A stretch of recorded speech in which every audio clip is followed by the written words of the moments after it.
e o ganchero.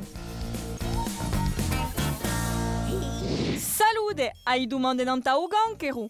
E Sciucco, ti rispondiamo. O ganchero è appena così e quando le cellule di una persona si moltiplicano senza retta.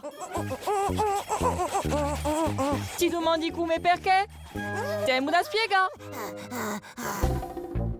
O ganchero è dunque una malattia di cellule e una cellula si assomiglia a que se non l'ingrossiamo assai.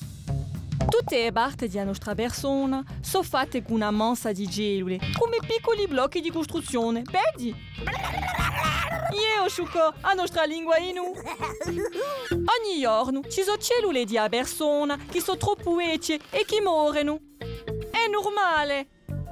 Sono rimpiazzate da cellule nuove. Ogni cellula ha un centro di comando che li dice quando moltiplicarsi, quando lavora e quando muore. Ma qualche volta il sistema si sregoleggia. Tanto le cellule sregolate non la smettono di moltiplicarsi e non vogliono morire, formano dando un tumore. E qui è il ganchero. Tumori possono apparire dappertutto in una persona per ragioni varie.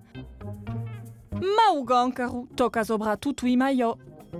Quando il dottore scopre un tumore di qualche sia, prova a cacciarlo operando o a distruggerlo come igiene o con radiazione speciale.